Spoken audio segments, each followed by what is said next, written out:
अस्सलाम वालेकुम बच्चों। कैसे हैं आप? सब ठीक है? ओके।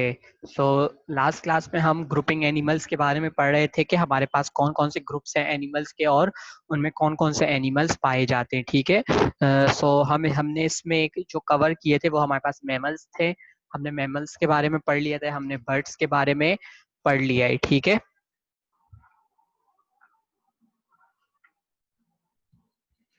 सो हमने मैमल्स और बर्ड्स कवर कर लिए थे, अब हम इसे आगे कंटिन्यू करेंगे। ठीक है। सो हम अपना टॉपिक स्टार्ट करते हैं आज का, grouping animals.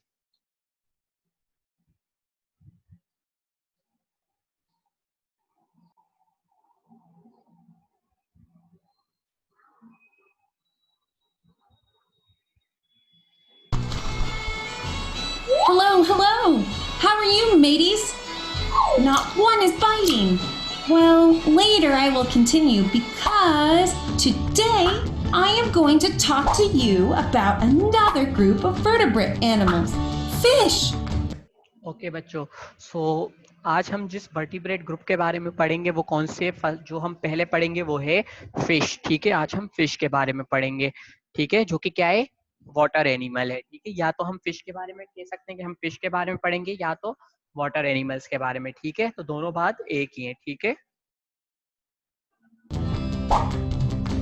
Fish are aquatic animals that can live in fresh water or salt water.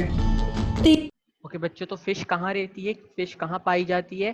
Fish जो है ये या तो फ्रेश वाटर में पाई जाती है या तो मेरीन यानी कि सॉल्टी वाटर में पाई जाती है। ठीक है। फ्रेश वाटर का मतलब क्या है? मीठे पानी में, और सॉल्टी वाटर का मतलब क्या है? ये नमकीन पानी में पाई जाती है। ठीक है। आपके पास दोनों पानी में फिश पाई जाती है। are oviparous, meaning they are born from eggs. Okay, so fish They की बात करें, फिश कैसे पैदा होते हैं, तो फिश जो है ये एग्स के थ्रू पैदा होते हैं। ठीक है। have fins to move around the water, and they have a tail at the end of their bodies, helping okay, अब अगर हम फिश की मूवमेंट की बात करें कि फिश किस तरह से पानी में मूव करती है, स्विम करती है। ठीक है। तो फिश के पास इसके लिए क्या मौजूद है? फिश के पास इसके लिए मौजूद होते हैं फिन्स। आप देख सकते हैं ये वाले जो पार्ट होते हैं ना, ये होते हैं इनकी फिन्स। ठीक है। इससे ये मूव करते हैं। और लास्ट में क्या होते हैं इनके पास? Tell reason. them to swim easily. As you can see, their bodies are covered in scales. Okay, आप फिश की बॉडी देख सकते हैं। फिश की बॉडी के ऊपर क्या मौजूद होते हैं? ये गोल गोल सर्कल्स जो होते हैं, आपने अगर रियल में भी फिश देखी जिसके ऊपर क्या होते हैं? चमकते हुए कुछ सितारे टाइप के लगे होते हैं जिसे हटा देते हैं। वो क्या होते हैं? वो उनकी बॉडी के ऊपर क्या मौजूद होते हैं? स्केल्स मौजूद होते हैं। ठीक है। उसे हम क्या कहते हैं? स्केल्स। ठीक है। सो जो फिश होते हैं इनकी बॉडी किससे कवर्ड होती है? इनकी बॉडी कवर्ड होती है स्केल्स से। Because they are aquatic animals, they breathe through their gills. Okay, आपने देखा यहाँ से हवा गई और यहाँ से निकल गई। ठीक है। ये क्या है? ये कहलाते हैं गिल्स। ठीक है। क्या कहलाते हैं? गिल्स। तो गिल्स का काम क्या है? गिल्स का फंक्शन क्या है बॉडी में फिश के? गिल्स जो है फिश को ब्रीदिंग में हेल्प करते हैं। ठीक है। ताकि फिश इजिली सांस ले सके पानी के अंदर। तो इनके पास लंग्स नहीं होते, इनके पास क्या मौजूद होते हैं? इनके पास गिल्स मौजूद होते हैं। ठीक है। क्या मौजूद होते हैं? Gills. They are cold-blooded animals, which means their body temperature varies depending on the water temperature. Okay, so fish की अगर हम बात करें, फिश क्या है? फिश एक कोल्ड ब्लडेड एनिमल से एनिमल है। क्या है? Cold blooded. ठीक है। अब कोल्ड ब्लडेड क्या होता है? कोल्ड ब्लडेड का मतलब होता है कि वो अपने बॉडी के टेम्परेचर को अपने सराउंडिंग के टेम्परेचर से क्या करते हैं? चेंज करते हैं। ठीक है। इनका बॉडी का टेम्परेचर एक नहीं रहता, बल्कि ये अपना बॉडी का टेम्परेचर बदलते रहते हैं। ठीक है। जबकि वार्म ब्लडेड क्या होता है? इनका बॉडी का टेम्परेचर सेम रहता है। ठीक है, हर इन्वायरमेंट में। And they have a simpler skeleton than other vertebrates. Did you know that there are fish like salmon and eel that travel all the way from areas of salt water to areas of fresh water? What a trip! And that is all about fish. Oh!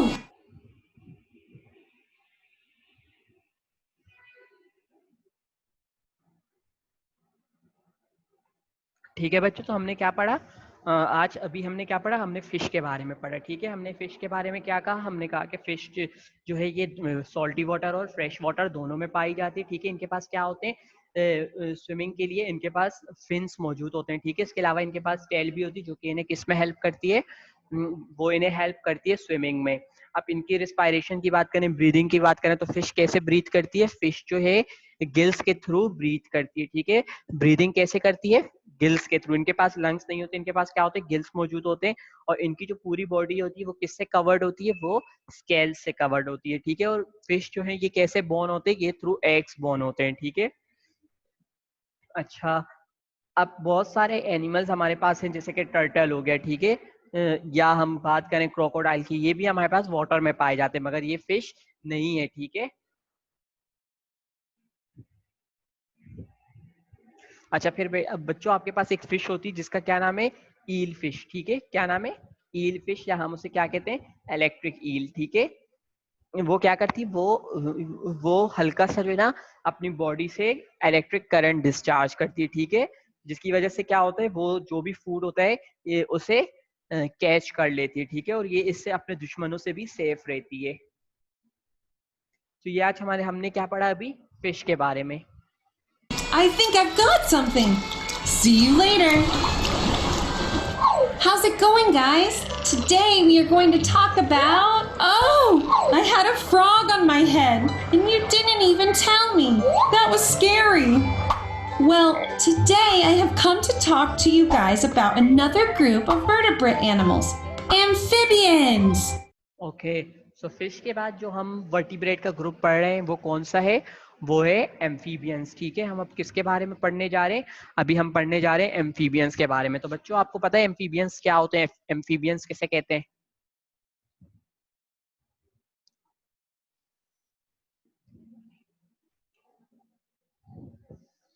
कोई मुझे answer देगा कि amphibians किसे कहते हैं?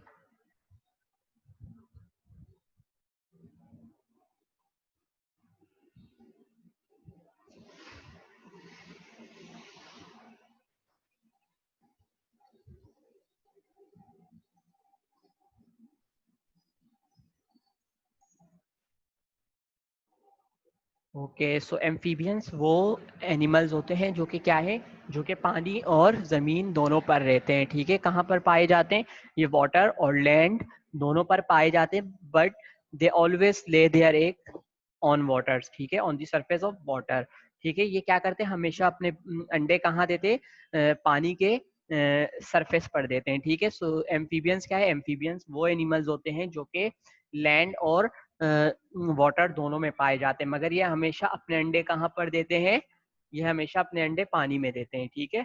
उन्हें हम amphibians कहते हैं। Amphibians are oviparous animals, which mean they are born from eggs.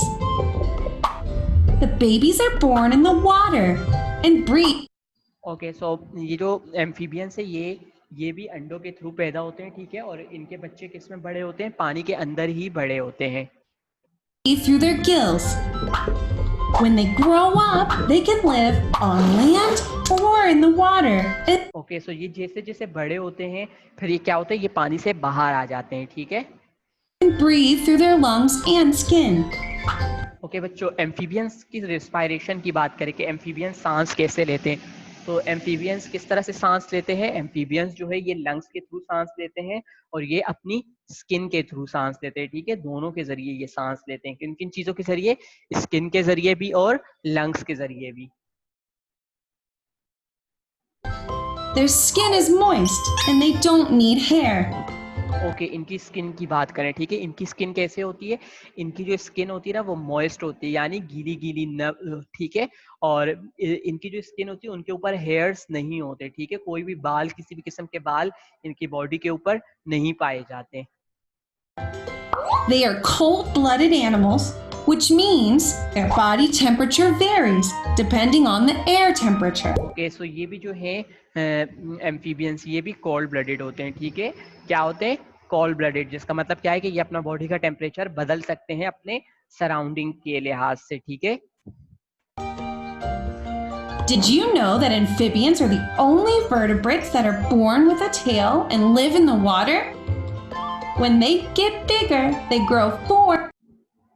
Okay, so vertebrates में अगर हम बात करें तो एम्फीबियंस वाहिद एनिमल्स है जो कि टेल के साथ पैदा होते हैं, ठीक है? समझ में आई बात? Legs and live on land. This change is known as metamorphosis.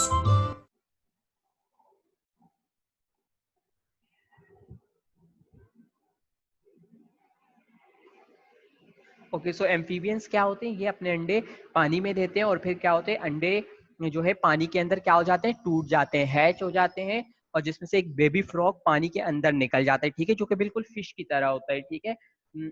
फिर ये बेबी फ्रॉग जो होता है इसे हम क्या कहते हैं? इसे हम कहते हैं टैडपोल। क्या कहते हैं हम इसे? टैडपोल कहते हैं, ठीक है।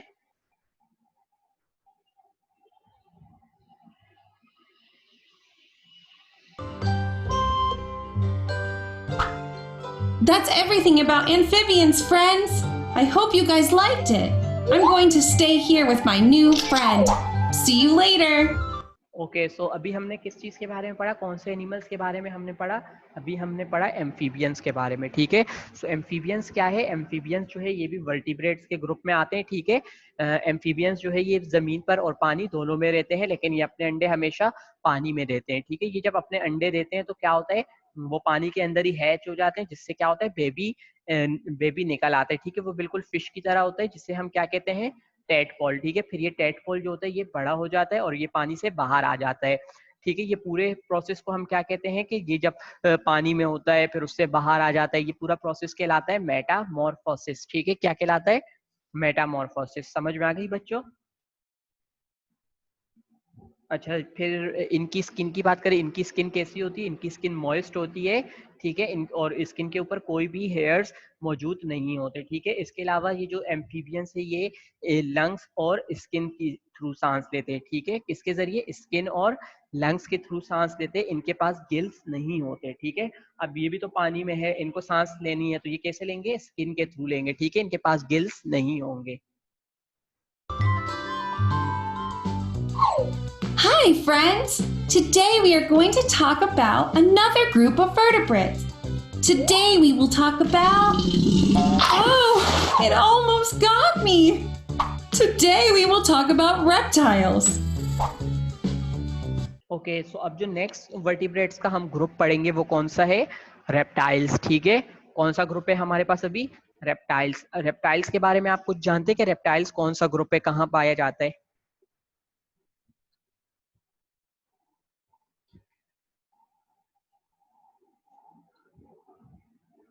ओके, सो रेप्टाइल्स जो है ये कहाँ पाए जाते हैं? ये पाए जाते हैं, सॉरी, रेप्टाइल्स हम कौन से एनिमल्स को कहते हैं? रेप्टाइल्स हम उन एनिमल्स को कहते हैं जो कि पानी और जमीन दोनों पर रहते हैं, लेकिन ये हमेशा अपने अंडे कहाँ देते हैं? ये हमेशा अपने अंडे जमीन पर देते हैं, ठीक है। ये कहाँ पर देते हैं? जमीन पर देते हैं। समझ में आ गई बात? तो एम्फीबियंस और रेप्टाइल में क्या फर्क है? एम्फीबियंस जो है अपने अंडे पानी में देता है, जबकि रेप्टाइल्स कहाँ देता है? जमीन पर देता है, ठीक है, अंडे।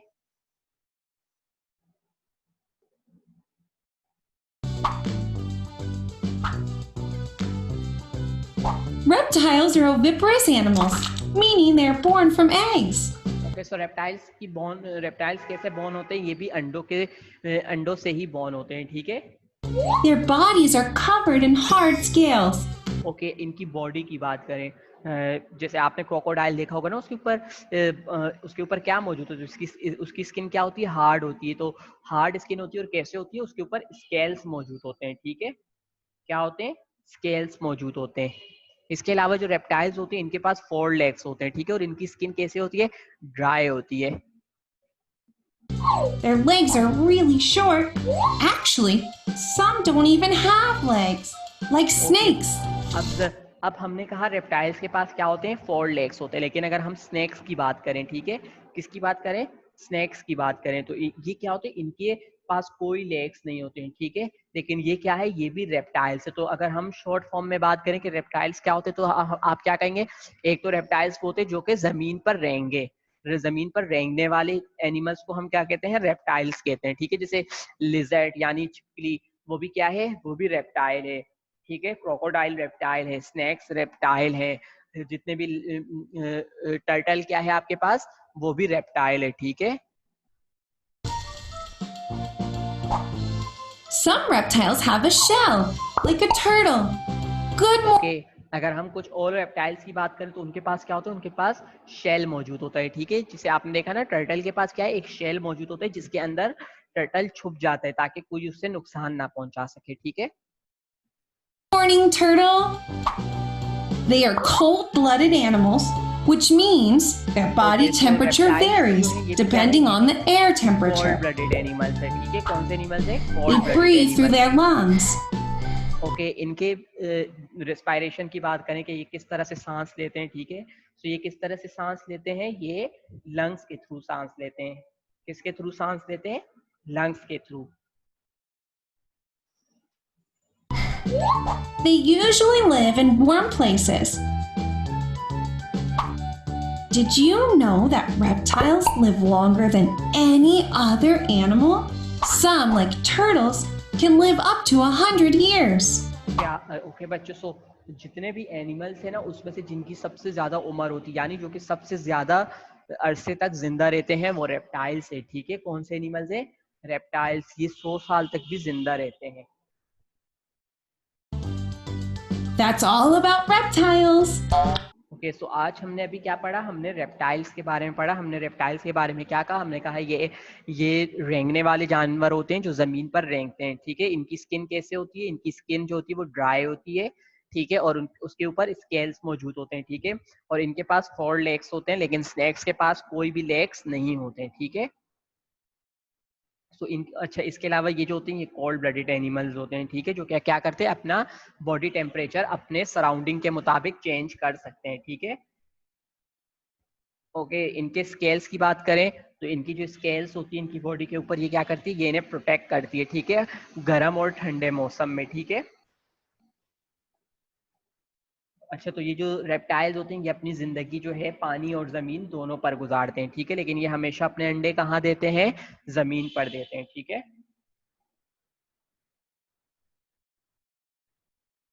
ओके, फिर आपको पता है एक रेप्टाइल है, उसका नाम है कैमेलियन, ठीक है। वो क्या करते हैं? वो अपनी बॉडी का कलर चेंज करता है, ठीक है, बैकग्राउंड के लिहाज से। जैसे वो जिस चीज के ऊपर भी जाएगा, जैसे वो आपके बुक के ऊपर अगर आकर बैठ गया तो जो आपकी बुक का कलर होगा वो क्या कर लेगा? उस कलर का हो जाएगा, ठीक है, वो अपना कलर चेंज कर लेगा। ओके बच्चों, अगर स्नेक्स की बात करें यानी सांप, इनके पास क्या होते हैं? इनके पास दांत नहीं होते, ठीक है, इनके पास क्या मौजूद होते हैं? फैंग्स मौजूद होते हैं। क्या मौजूद होते हैं? फैंग्स, ठीक है। सो ये क्या करते हैं? ये जो फैंग्स होते हैं ये चीजों को ये प्रे को पकड़ने के लिए होते हैं, ठीक है, अपने शिकार को पकड़ने के लिए होते हैं। ये जो है ये खाने को चबाते नहीं है बल्कि उन्हें पूरा निगल जाते हैं, ठीक है। तो ये हमने अभी किसके बारे में पढ़ा? अभी हमने रेप्टाइल्स के बारे में पढ़ा। I hope you guys liked it. I'm going to get going. I don't think I'm welcome here. Help! What's up, people? Today, we're going to talk about invertebrate animals. Do you know which these animals are? Invertebrates have no backbone or skeleton. Some invertebrate animals have hard outer shells, which they use for protection. Invertebrates fall into 6 groups: mollusks, worms, arthropods, cnidaria, and here they come. Wow! Look at all those ants! Have you seen how they all work together as a team? But wait, what is this? Phew, I hope those ants weren't carnivore. Well, today I'm here to talk about a group of invertebrate animals, the arthropods. Do you know what kind of animals they are? You don't? Don't worry, I'll explain it to you in a jiffy. Arthropods are very different from one another, but they have a lot of things in common too. They have an external skeleton called the exoskeleton, which protects the soft parts of their body. Some arthropods shed their exoskeleton several times throughout their life. This is how they grow. This process is called molting. Arthropods have jointed legs. They use their legs to move. Okay, so आज हमने किस बारे में पढ़ा? आज हमने पढ़ा है एम्फीबियंस के बारे में। आज हमने पढ़ा आज हमने रेप्टाइल्स के बारे में पढ़ा, ठीक है, और इसके अलावा हमने फिश के बारे में पढ़ा। तो हमने 3 वर्टिब्रेट्स के ग्रुप को पढ़ा है, ठीक है आज। सो ये आपको समझ में आ गए, ठीक है। सो हम फिर क्लास यहीं एंड करते हैं और इंशाल्लाह नेक्स्ट क्लास में हम अगला टॉपिक स्टार्ट करेंगे, ठीक है। तो अब आपके होमवर्क की बात करते हैं कि आपको होमवर्क में क्या करके आना है, ठीक है। सो आपके होमवर्क की तरफ हम आ जाते हैं कि आपको होमवर्क में क्या करके आना है। आपका होमवर्क है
ओके बच्चों। सो आपको जो होमवर्क करके आना है वो क्या है, आपको क्वेश्चन नंबर 3 और क्वेश्चन नंबर 4 जो कि बुक के पेज नंबर 10 पर है, ठीक है। कहाँ पर है, बुक के पेज नंबर 10 पर क्वेश्चन नंबर 3 और क्वेश्चन नंबर 4 है, ये आपको होमवर्क कॉपी में करना है, ठीक है। सो ये होमवर्क लाजमी करना है आपको, ठीक है। सो अभी हम क्लास यहीं पर एंड करते हैं, इंशाल्लाह आपसे नेक्स्ट क्लास में मुलाकात होगी। अल्लाह हाफिज।